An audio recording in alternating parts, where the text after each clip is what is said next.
వాడెక్కడున్నా సరే, ఆకాశమైన పాతాళమైన, వాడు మనిషైనా రాక్షసుడైనా, వేకువ దాచిన వాణ్ణి అమావాస్య మింగిన, మీ అందరికీ మాటిస్తున్నాను, నా చేతులతో వాడి గొంతు కోస్తాను. హాయ్ గైస్, నమస్తే. ఈ పహల్గం అటాక్ గురించి అందరు చూశారు కదా. ఈ ముగ్గురు నా కొడుకుల్ని ఏం చేయాలంటే, వీళ్ళు హిందువులని కన్ఫర్మ్ చేసుకుని మరి చంపారు కదా, అదే ప్యాంట్ ఇప్పి నా కొడుకుల్ని కట్ చేసి చిత్రహింసలు పెట్టి చంపేశారు నా కొడుకుల్ని. పాపం ఏం తెలియని అమాయకులు చేసి చంపేశారు రా పాపం. దగ్గర 30 మందిని చంపారు కదా.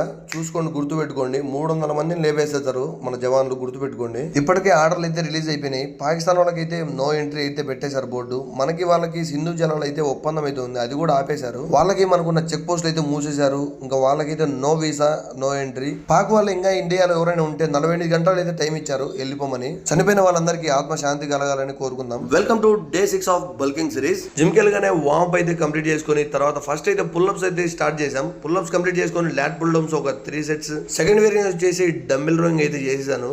హెవీ వెయిట్ వేసుకొని చేశాను. వర్కౌట్ చేసే మధ్యలో పంప్ చూసుకుంటా అంటే చాలా మజా వస్తుంది, చేయడానికి ఇంకా కిక్ ఉంటుంది. నెక్స్ట్ వేరియేషన్ వచ్చేసి పేరు తెలియదు, కానీ వర్కౌట్ అయితే చేశాను. కానీ ఇది మంచి ఎఫెక్ట్ అయితే పడుతుంది మనకి. ఫైనల్ గా రేట్ హెల్త్ కొట్టేసి మన వర్కౌట్ అయితే కంప్లీట్ చేసుకొని రూమ్ కి వచ్చేసి 50 రూపీస్ చికెన్ తెచ్చుకొని చికెన్ అయితే చేశాను. 50 రూపీస్ కి వచ్చి 280 గ్రామ్స్ చికెన్ అయితే వచ్చింది. ఇక డిన్నర్ అయితే కంప్లీట్ చేసుకున్నా. Okay, bye bye.